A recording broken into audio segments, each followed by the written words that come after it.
C'était que je suis. Oh, c'était que je suis. C'est ta présence donnée pour moi.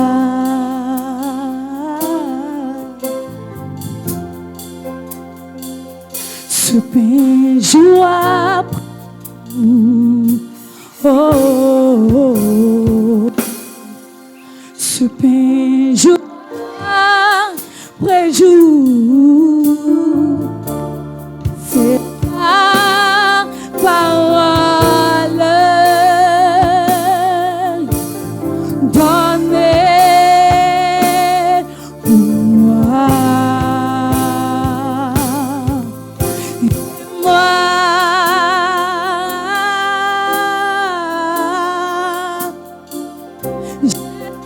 Besoin de toi,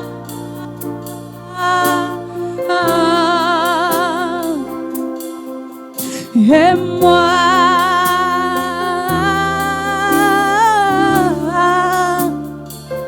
je suis perdu sans toi.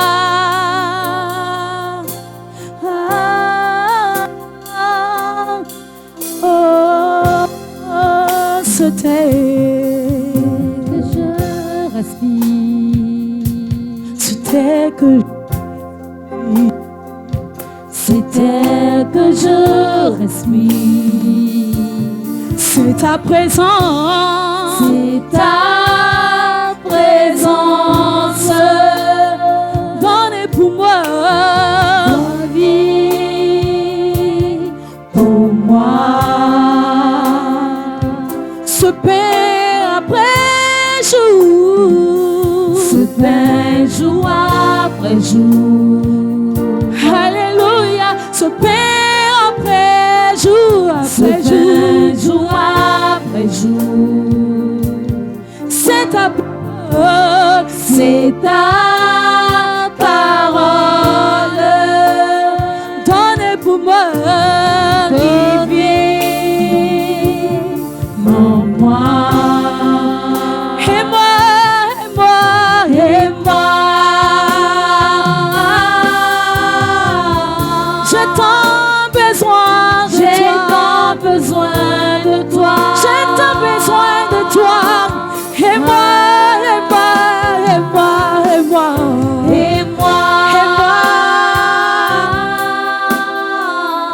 Je suis perdu sans toi. Je suis perdu sans Alléluia. Toi.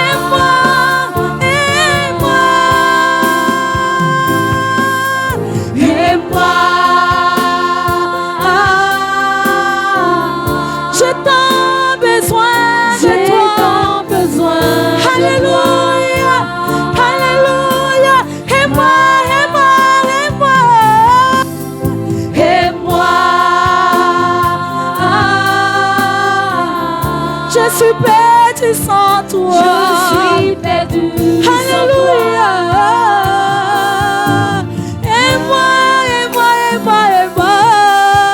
Et moi. J'ai tant besoin de toi. Jésus, j'ai tant besoin de toi. Et moi.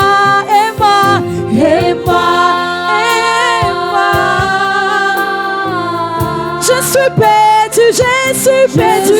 perdu sans toi.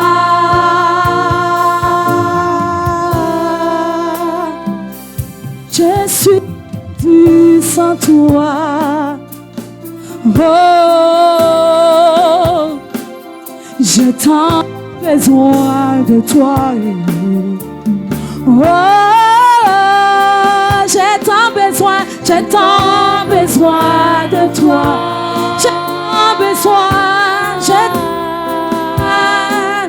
Je suis perdu sans toi. Alléluia. Je suis perdu sans toi. J'ai tant besoin de toi, papa. Toi qui renouvelles nos sources de vie. J'ai besoin de toi, papa. Je suis perdu sans toi. Je suis perdu, je suis perdu. J'ai sans besoin de toi. Oh, je suis perdu sans toi. Oh,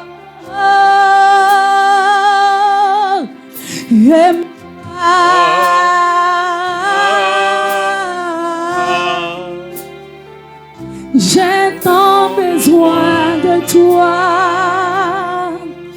Oh, et moi,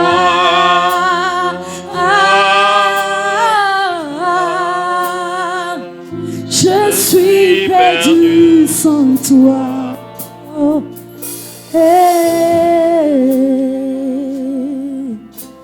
merci Jésus. Oh Père, Père éternel, j'ai tant besoin de toi. Papa, au-dessus de toutes choses dans les cieux, j'ai tant besoin de toi. Je me sens perdu sans toi. Père éternel, jour après jour, j'ai besoin du pain. J'ai besoin du pain de vie. J'ai besoin du véritable pain qui est descendu du ciel. J'ai besoin du pain qui est ta parole. J'ai besoin de toi jour après jour. Et sans ton pain de vie, sans le pain de vie qui est descendu du ciel, je me sens perdu. J'ai besoin de ce pain, Père. Je me sens perdu, je me sens abandonné, je me sens sans repère. Je connais la destinée d'une feuille morte, emportée par le vent, Père, sans ta parole. Ta parole est l'encre qui me tient. Ta parole est l'encre qui nous tient fixés.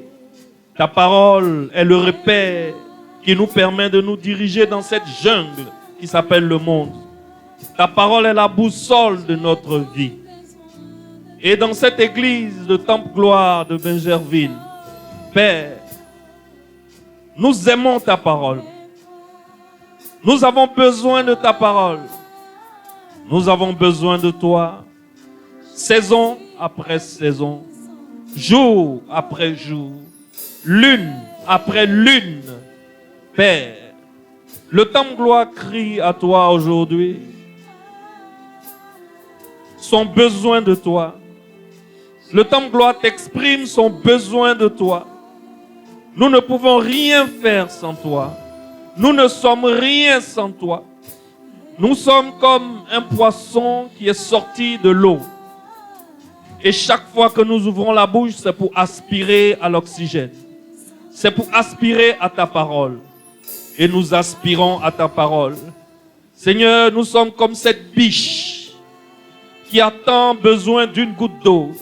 Cette biche sur une terre desséchée et qui aspire à l'eau qui va descendre du ciel, qui aspire à une goutte d'eau de pluie qui va tomber. Seigneur, nous traversons ce désert, ce monde qui est un désert, et nous attendons ta parole. Ta parole est la pluie dont nous avons besoin. Ta parole est l'oxygène dont nous avons besoin. Ta parole est le canot de sauvetage dont nous avons besoin. Ta parole est le point d'ancrage dont ton Église a besoin. Et c'est pour cela que ce matin, nous venons ici pour te dire, Père,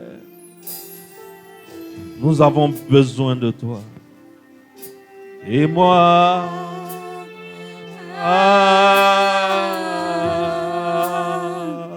je suis perdu sans toi.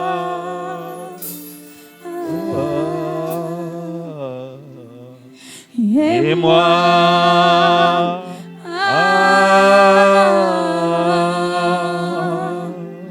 j'ai tant besoin de toi. Je vais entendre la voix de quelqu'un ici qui a besoin de lui. Lève-toi et commence à soupirer après le trône. Tiens-toi debout et commence à soupirer après le trône. Soupire après le trône de Dieu. Soupire après la parole de Dieu. Dis à Dieu, je suis perdu sans toi. Je veux voir quelqu'un qui dit à Dieu, Seigneur, je suis perdu sans toi. Je veux voir quelqu'un qui dit, Seigneur, moi, j'ai tant besoin de toi. Besoin de toi. C'est un soupir, c'est pas un chant. C'est pas un chant, c'est un soupir. Et moi,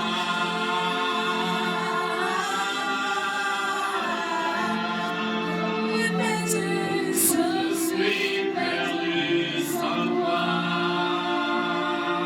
Soupir, soupir, soupir, soupir. Et moi,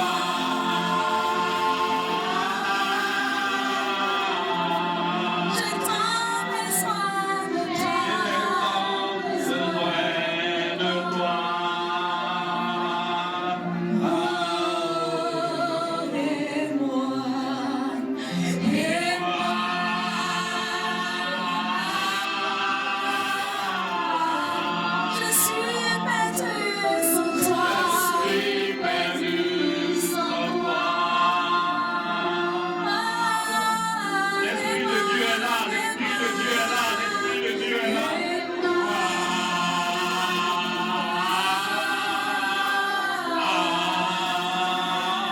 Lève les mains, reçois-le maintenant.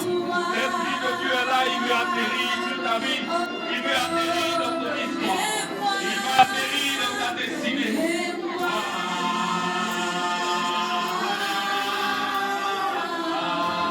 Je suis perdu sans toi.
Saint-Esprit, rafraîchis quelqu'un maintenant. Saint-Esprit, pendant que je parle, manifeste-toi, touche quelqu'un. Touche quelqu'un. Touche-le, fais du bien avec. Mets la paix dans un cœur. Apporte la fraîcheur dans un cœur. Apporte le rafraîchissement dans un cœur. Apporte le soulagement chez quelqu'un. Saint-Esprit, descend avec la guérison pour quelqu'un. Descend avec la solution pour quelqu'un. Saint-Esprit, descend avec la bénédiction pour quelqu'un. Saint-Esprit, descend avec le mari d'une de mes filles maintenant. Oh, Saint-Esprit, descend avec l'épouse d'un de mes fils ici maintenant. Saint-Esprit, descend avec la promotion de quelqu'un ici maintenant. Saint-Esprit, descend avec le paiement de la facture de quelqu'un ici maintenant. Saint-Esprit, descend maintenant avec la guérison d'une maladie séculaire maintenant. Saint-Esprit, descend et brise les liens maintenant. Brise les liens familiaux. Brise les liens de sorcellerie. Brise les liens ancestraux dans la vie de quelqu'un. Saint-Esprit, descend pour libérer. Descend maintenant, libérer. Saint-Esprit, descend, libère quelqu'un. Saint-Esprit, descend, fais des liens à quelqu'un. Nous sommes perdus sans toi.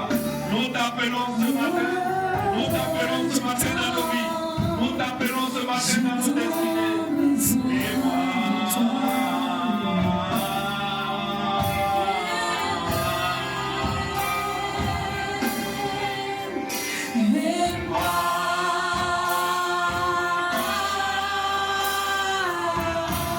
J'ai tant besoin.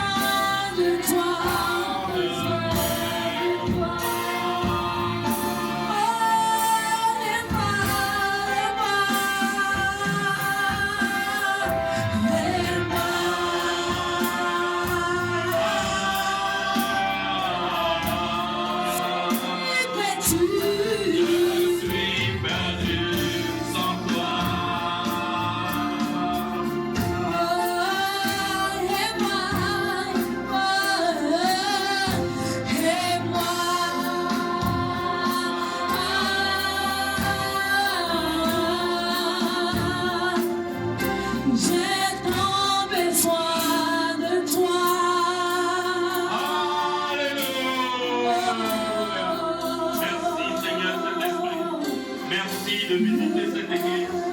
Merci de visiter ce moment. Merci de nous faire le privilège. Ici ce matin, répute tes ennemis par le sang de l'agneau. Tu ressors ici avec la victoire que l'agneau te donne. Tu sors maintenant et tu rencontres ta destinée sur ton chemin. Dieu met sur ton chemin l'homme et la femme qui a la solution à ce problème. Tu le rencontreras cette semaine au nom puissant de Jésus. Amen. Amen. Et amen. Acclame bien ce Dieu. On ne va pas durer aujourd'hui. Aujourd'hui, c'est jour de fête, c'est jour d'anniversaire. Je finis, je vais m'asseoir dans mon bureau pour recevoir les offrandes. C'est une journée d'offrande. N'est-ce pas? C'est une journée d'offrande. Nous allons lire 1 Corinthiens. Nous sommes dans la parole. 1 Corinthiens 2, 7 à 8. Ne vous inquiétez pas. À 11h30, je dépose le micro. Amen. Le thème du message d'aujourd'hui, c'est Joseph, l'itinéraire de la gloire selon Dieu. Amen.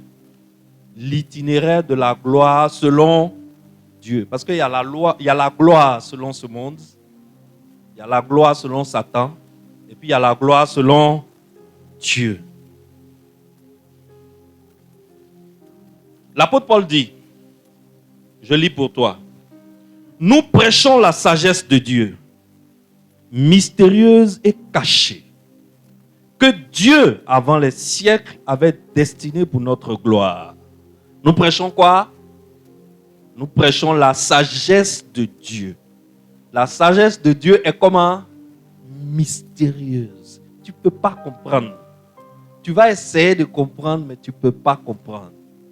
Tant que Dieu lui-même ne t'a pas révélé. Amen. Elle est mystérieuse et cachée.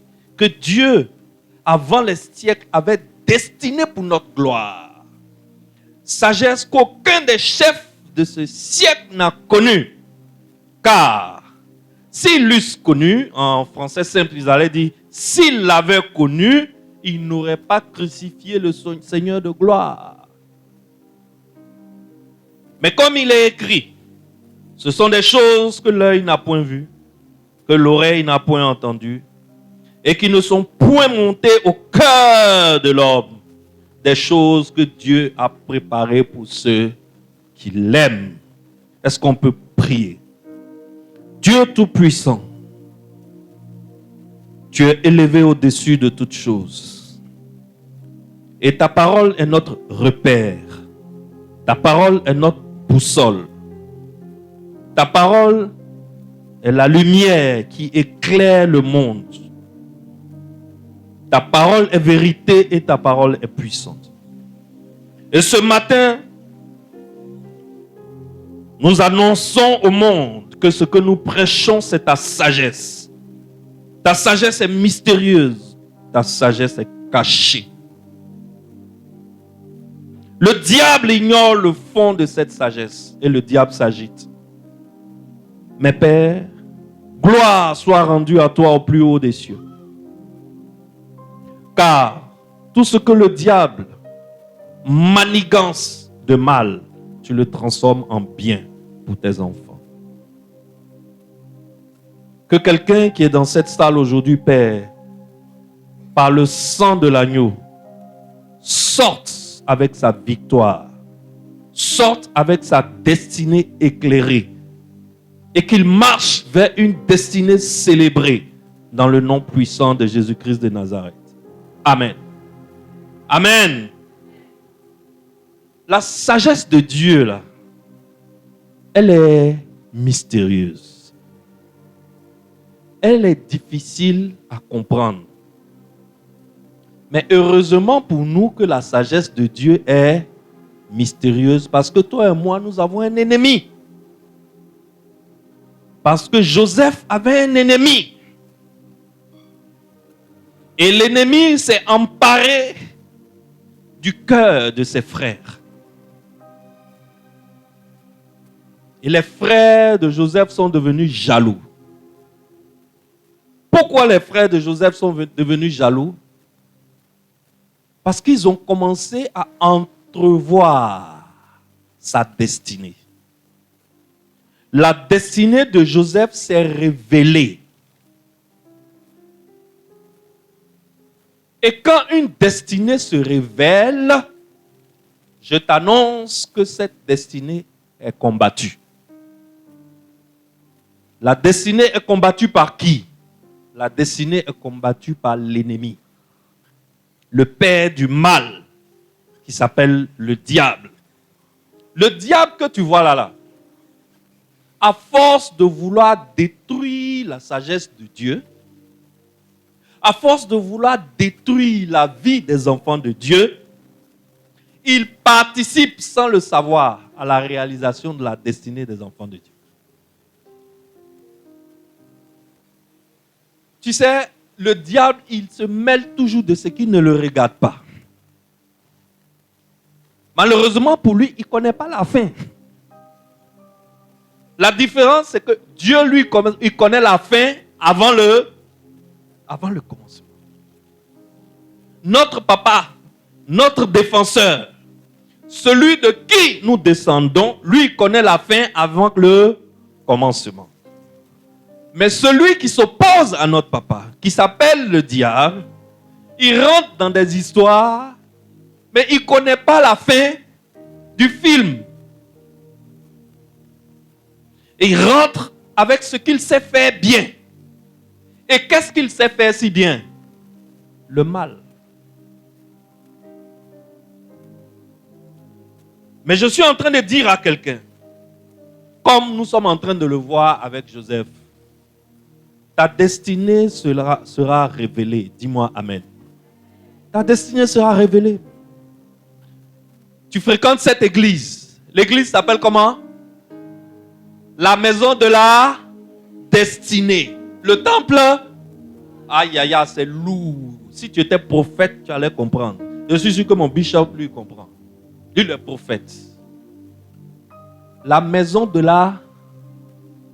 Le temple, ça veut dire quoi?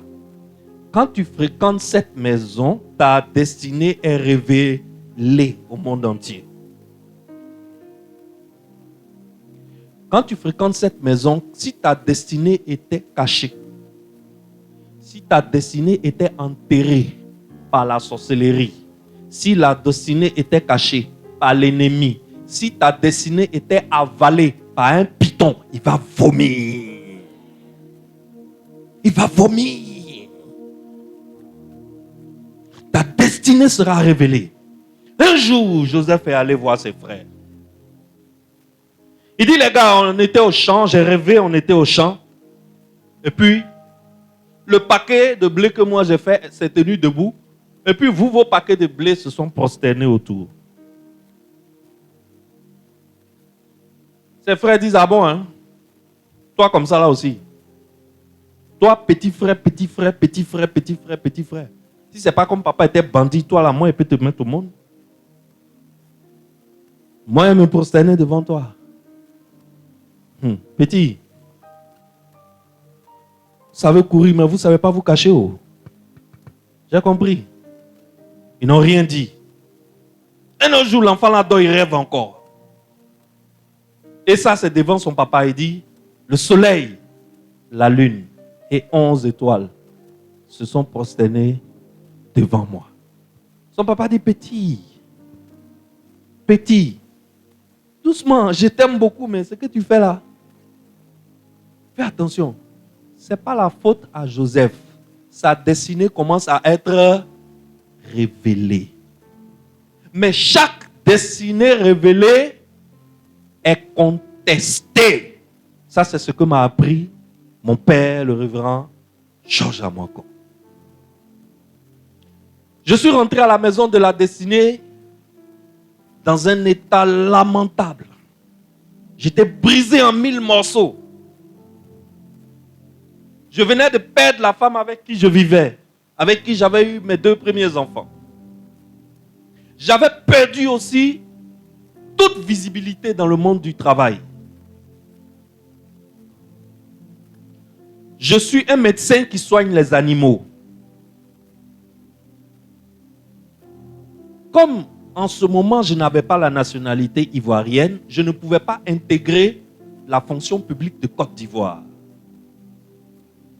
Donc, je suis rentré dans la médecine privée, dans la médecine vétérinaire privée. Mais je vous dis, j'étais brillant quand je suis rentré. Tout le monde disait de moi que je suis le prochain quelque chose. Et puis quand cette période est arrivée, c'est comme si je n'avais jamais mis pied à l'école. Personne ne voulait de moi. La femme avec qui je vivais m'a quitté. Quand elle me quittait, elle est partie avec mes 2 enfants en me disant que je suis trop négligent, que moi je vais maltraiter ses enfants. Quand elle me quittait, elle me disait qu'elle allait vivre avec une de ses amies parce qu'elle était un peu fatiguée de vivre dans ma maison. 2 semaines après, j'ai appris que c'est chez un homme qu'elle vivait. Donc elle m'a quitté pour un homme. Et aucune société de Côte d'Ivoire ne voulait de moi. C'est dans cet état lamentable. J'habitais en ce moment à Gonzagueville.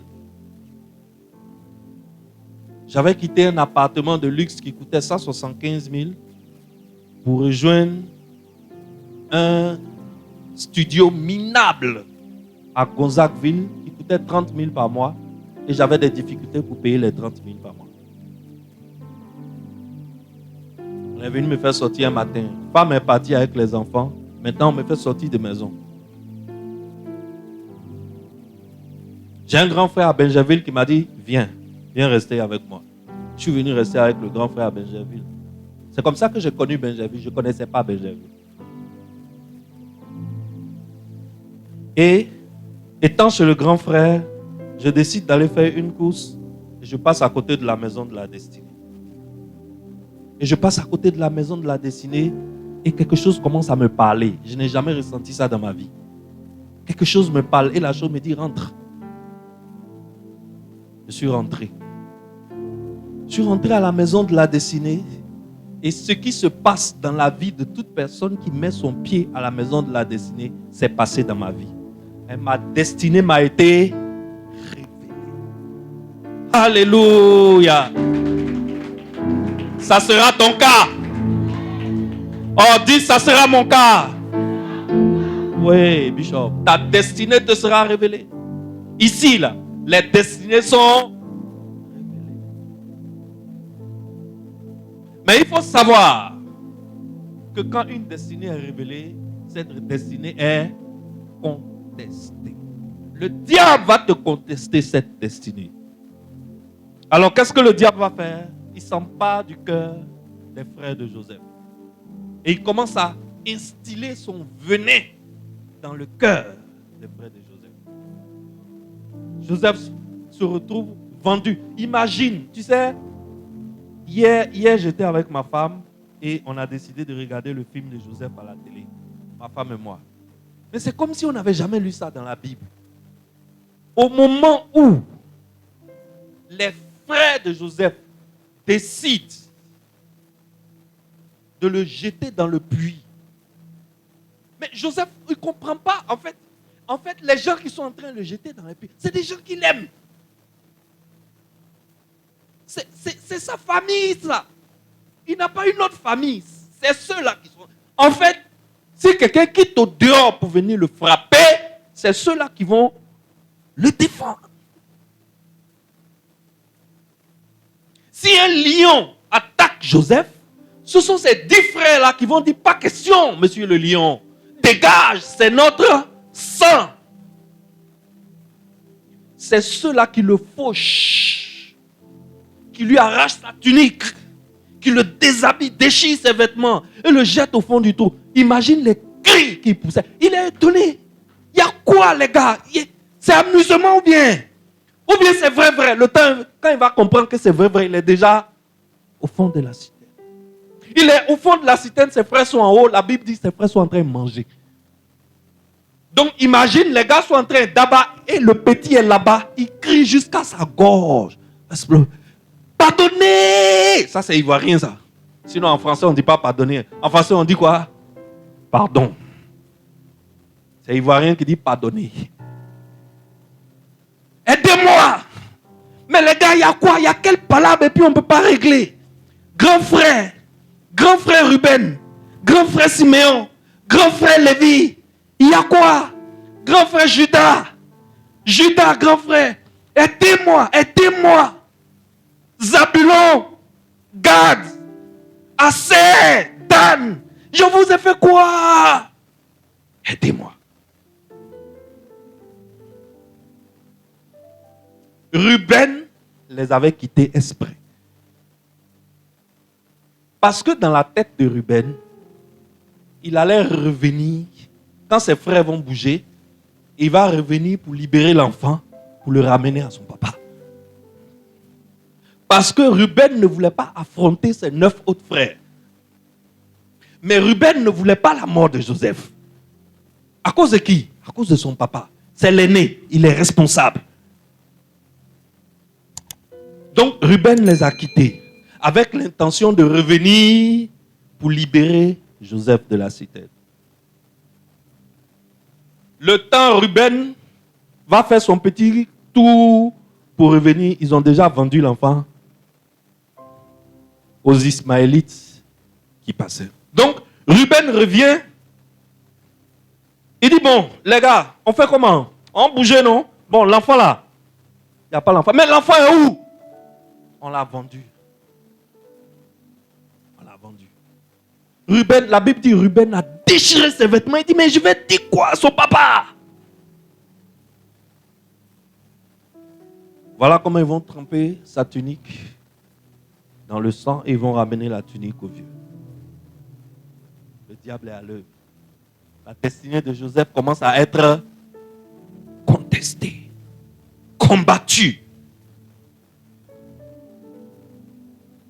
Un homme de destinée doit être un homme persévérant. Un homme de destinée doit être un homme patient. Un homme de destinée doit être un homme qui ne s'agite pas, qui ne panique pas, quel que soit ce qui se passe. Parce qu'un homme de destinée, là, tu vas entendre des nouvelles là. Si tu n'es pas préparé, tu vas faire AVC. On va t'enterrer là.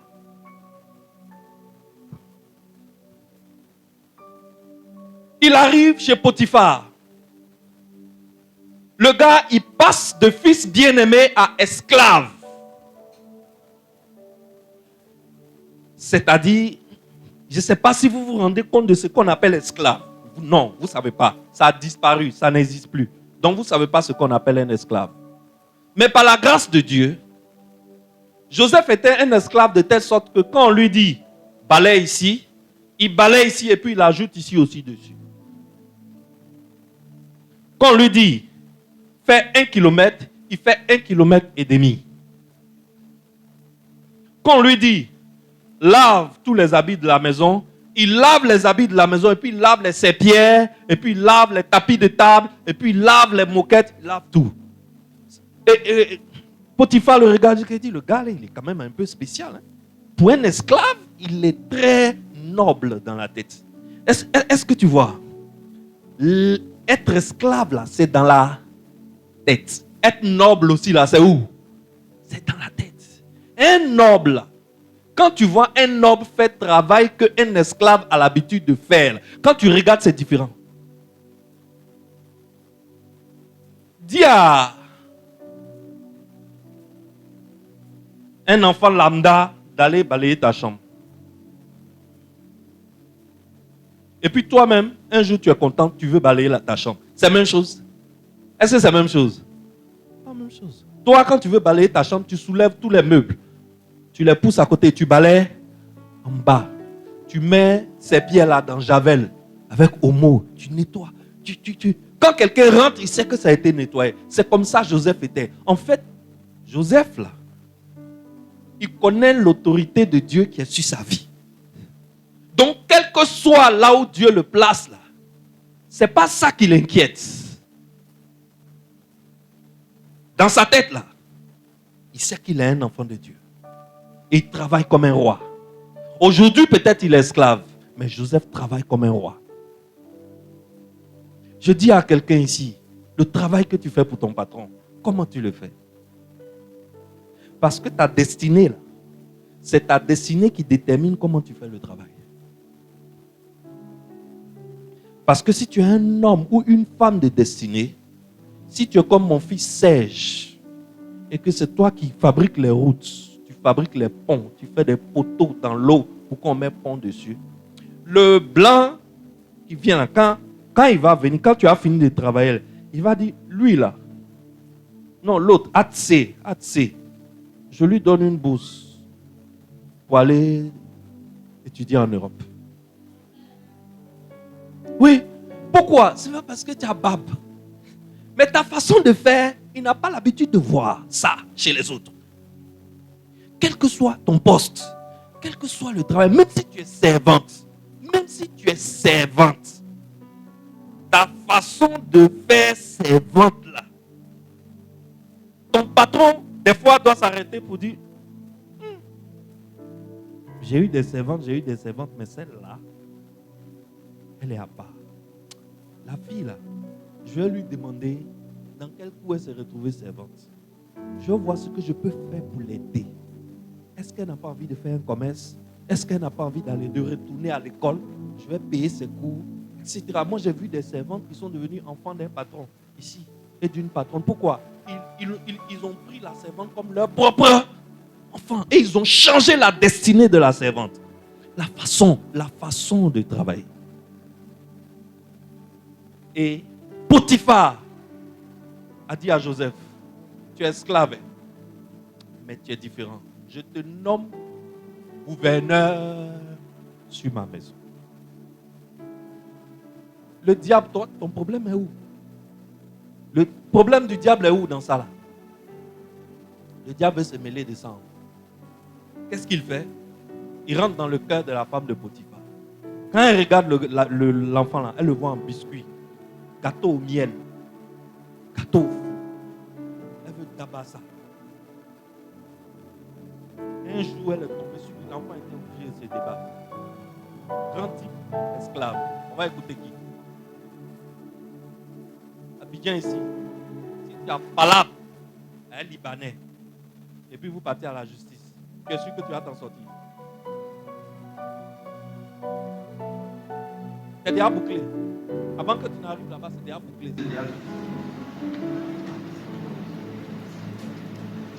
Potiphar arrive, elle donne sa version. C'est elle qui a parlé premier.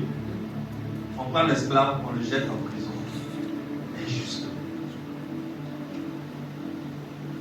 Joseph, il a connu la mâchoire douloureuse de la trahison.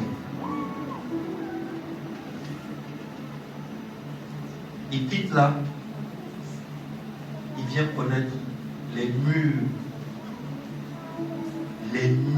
glaciaux de la prison. Tout ça, c'est quoi? Sa destinée était en train d'être. Je suis en train de parler à quelqu'un à qui sa destinée a été révélée. Tu as une destinée de gloire. Tu sais pourquoi tu as une destinée de gloire? C'est sur ça qu'on va finir. Je vais te dire pourquoi tu as une destinée de gloire. Est-ce que tu sais comment tu es arrivé dans ce monde? Un jour, ton papa a projeté son venin à l'intérieur de sa maman, de ta maman. Et il y a ce qu'on appelle en biologie comment on appelle ça? La compétition des gamètes en biologie. La compétition des gamètes, c'est quoi? Dans un jet de sperme, il y a des milliards de spermatozoïdes. Mais est-ce que tu sais qu'à la fin, c'est un seul spermatozoïde qui rentre dans l'ovule? C'est le spermatozoïde le plus rapide et le plus vigoureux qui pénètre dans l'ovule que la femme a généré. Et dès que le spermatozoïde rentre, l'ovule se perd. Verrouillez tous les autres spermatozoïdes, aucun ne peut plus rentrer. C'est le spermatozoïde qui est rentré dans l'ovule, qui grandit jusqu'à ce que ça devienne un homme. Alors réfléchis un peu. Alors que tu n'avais pas des yeux, tu étais un seul spermatozoïde. Tu n'avais pas des yeux, tu n'avais pas des mains, tu n'avais pas un cerveau pour réfléchir. Tu n'avais aucune relation au plateau. Tu n'avais aucun diplôme universitaire. Tu as gagné le combat de la vie. C'est toi qui es rentré dans l'ovule. Tous tes frères sont restés hors de l'ovule, ils sont morts, ils ont été expulsés du ventre de ta maman. Mais si tu es assis ici, c'est parce que tu as gagné un combat. Imagine un combat que tu gagnes au moment où tu n'as pas Dieu, tu n'as pas de main, tu ne connais pas papier, tu n'as pas relation, mais tu as gagné quand même un combat. C'est aujourd'hui où tu as cerveau, où tu as des yeux, où tu as les mains, où tu as les pieds, où tu connais tout le monde à Abidjan. C'est aujourd'hui que tu vas me dire que toi tu es incapable de réussir dans la vie. Est-ce qu'un homme a le droit de dire que moi je suis né pour suivre quelqu'un? Parce que ce monde dans lequel on est là, c'est le monde des vainqueurs. C'est seulement les vainqueurs qu'on accouche qui naissent. Donc si tu es ici, tu existes là, tu es un vainqueur. Oh, si tu veux acclamer, acclame bien. Tu es un vainqueur. Alors, ce que je vais te demander, c'est faire comme Joseph. Persévère. Ne lâche pas. Persévère. Quand je dis ne lâche pas, là, je suis en train de te parler de la robe du Seigneur Jésus-Christ. Ne lâche pas le bout de la robe du Seigneur Jésus. Ne lâche pas. Ne lâche pas Christ. Joseph, il avait 17 ans quand on l'a vendu. À 30 ans, il était gouverneur d'Égypte. On a vu ça dimanche passé. Pharaon l'a nommé deuxième personnalité de l'État. Pourquoi? Parce que quand le diable a commencé à contester sa destinée, Joseph est resté stoïque, calme, patient, endurant et regardant à Dieu. C'est pour cela, dans tout Genèse, à partir de Genèse 37 jusqu'à Genèse 50, partout on dit l'Éternel fut avec Joseph. Ça dit, depuis le commencement jusqu'à maintenant, l'Éternel ne l'a jamais quitté. Alors si tu sais qu'en tant que membre de l'alliance de la croix, tu manges la chair de Jésus, tu bois le sang de Jésus, sache que l'Éternel est avec toi. Tu n'as pas besoin de le sentir, tu as besoin de savoir. Il ne faut pas croire que quand l'Éternel est avec quelqu'un là, on a la chair de poule chaque fois qu'on veut prier. Et vous vous sentez, quand vous priez, vous vous sentez obligé de faire des gestes bizarres. C'est de la comédie, c'est du folklore.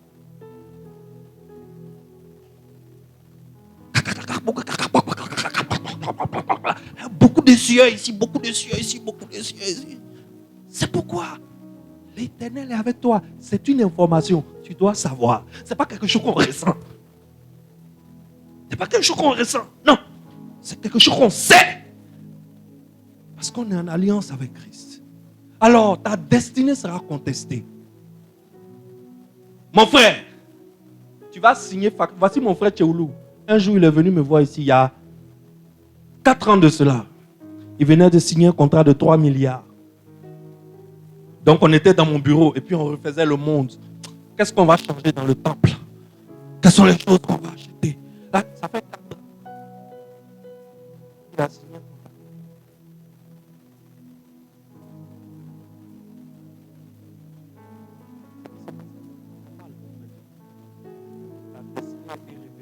Elle sera contestée.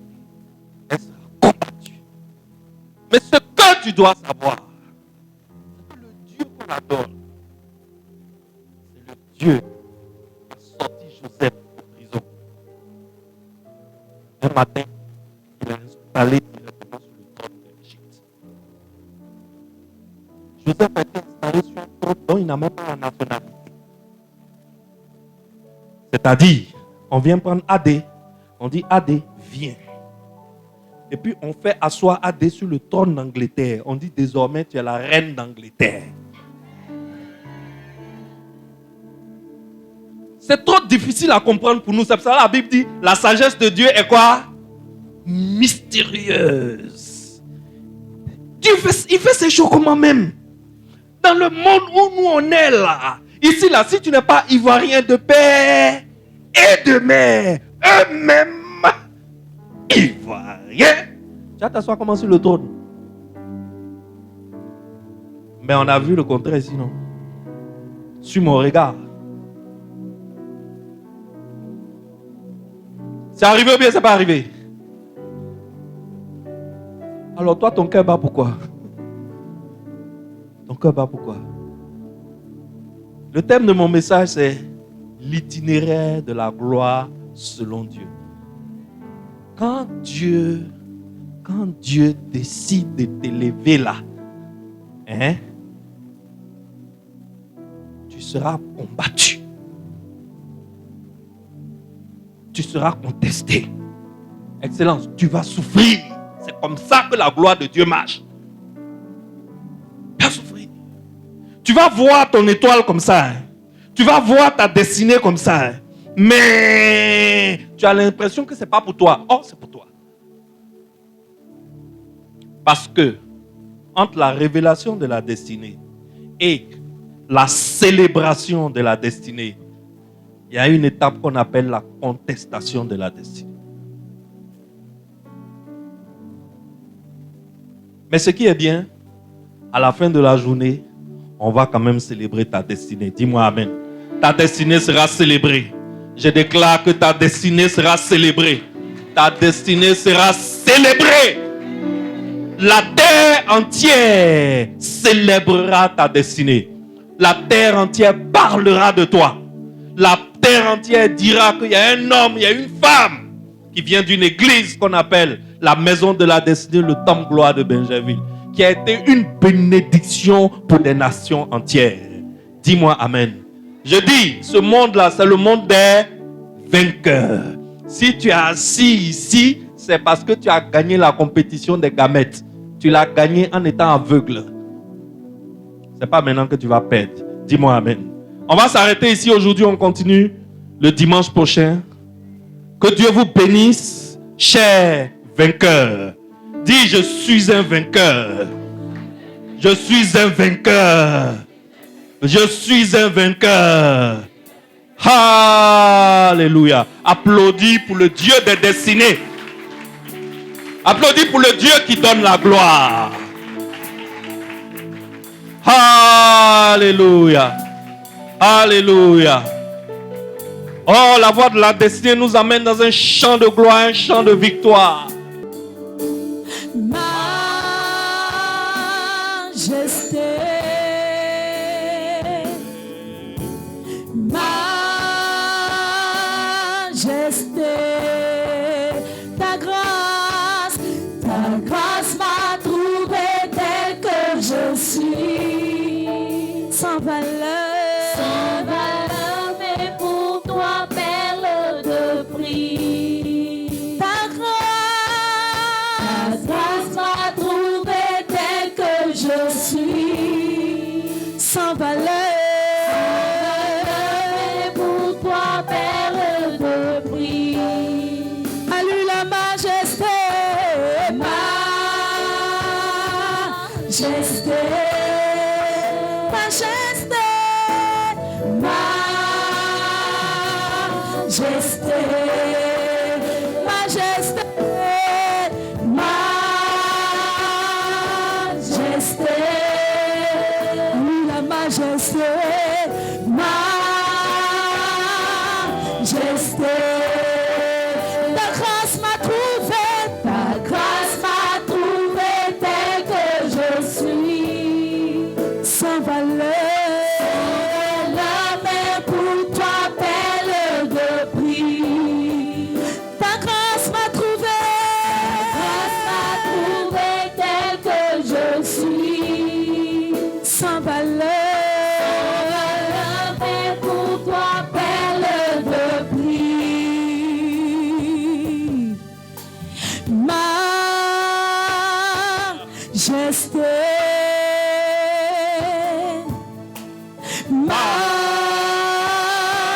majesté, majesté, majesté, majesté, majesté, majesté, majesté, majesté,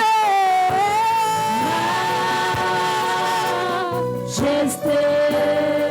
Ta grâce m'a trouvé, ta grâce m'a trouvé tel que je suis, sans valeur, mais pour toi belle de prix. Ta grâce m'a trouvé,